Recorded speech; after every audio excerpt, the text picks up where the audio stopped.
Hello friends, আজকে তোমাদেরকে আমি শেখাবো ক্লে দিয়ে সূর্যমুখী বানানো একটা চকার। খুব ইজি প্রসেস। এখানেও কিন্তু আমি টুলস ব্যবহার করব। তোমরা যারা হাতে চাইছো সেভাবেও করতে পারো, আমি এখানে টুলস ইউজ করছি। এখানে দেখো সূর্যমুখীর জন্য যে টুলসটা নিয়েছি সেটাকে আমি নিয়ে নেব এবং সেটা দুখানা রেডি করব, দুটো ফুল রেডি করব। একটা ফুলের ওপর আরেকটা ফুল এমনভাবে বসাবো যেন খাঁচে খাঁচে বসে, যাতে কি হবে পাপড়িগুলো আলাদা থাকবে। আর যদি আলাদা না হয় তাহলে একটু যে কোনো সূচ মোটা দিকটা দিয়ে পাপড়িগুলোকে আলাদা করে নিও। তারপর সেটা শুকানোর জন্য প্রায় একটু ড্যাপ করে দেবে এবং রাখা মিনিমাম 2 ঘন্টা মতো রাখবে, যাতে এটা ভালো করে শুকিয়ে যায়। আমি তারপর ডার্ক যেটা কাঁচা হলুদ রং সেটা ইউজ করছি এবং মাঝখানে আমি ডার্ক খয়েরির ওপর একটু ব্ল্যাকের টাচ দিয়েছি। আর মিডিয়ামে যেটা ইউজ করছি কাপড়টা সেটা হচ্ছে বাটিক প্রিন্টের কাপড়।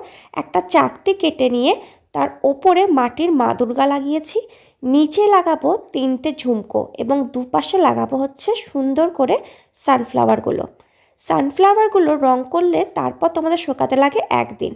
ভার্নিশ করলে মিনিমাম 2বার ভার্নিশ করো, ভালো করে রোদে শুকিয়ে নেব এবং 2 দিন টাইম লাগবে। এখানে অ্যাজ এ টার্সেল আমি ইউজ করব ডলি সুতো হলুদ রঙের এবং তার সাথে ম্যাচ করে একটু খয়েরি আর ব্ল্যাক এই টাচের মিক্স করা আমি কটন বল ইউজ করেছি। একটা ভীষণ সুন্দর দুর্গা মুখ চকা তোমরা এখানে পাচ্ছ। তোমরা যদি মনে করো যে অন্য বেসে রেডি করবে, তাহলে দুর্গার বদলে সেই জায়গাতে কোনো জামস কোনো একটা রিংও তোমরা ইউজ করতে পারো, বা একটা কোনো জাঙ্কের কোনো ছোট্ট মেটেরিয়ালসও ইউজ করতে পারো। আর আমি এখানে যেহেতু এটা দুর্গাপুজো পারপাসে বানানো হয়েছিল, তাই জন্য এখানে আমি মাটির মা দুর্গা ইউজ করেছি। তোমরা চাইলে ক্লের মা দুর্গার মুখটাও ইউজ করতে পারো বা ব্যবহার করতে পারো। এছাড়া চেন দিয়েও তোমরা কিন্তু টার্সেল নিজেদের মতো করে ইউজ করে নিতে পারো। তাহলে ভিডিওটা যদি তোমাদের হেল্পফুল লাগে, কোনো যদি প্রশ্ন থাকে কমেন্ট বক্সে অবশ্যই করো।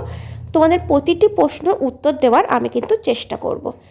আচ্ছা, আরেকটা ছোট্ট উত্তর, সেটা একজন বলেছিল যে কোত্থেকে পাবো এইটা, লিঙ্কে দেখো আমি দিয়ে রেখেছি, একটু ডেসক্রিপশন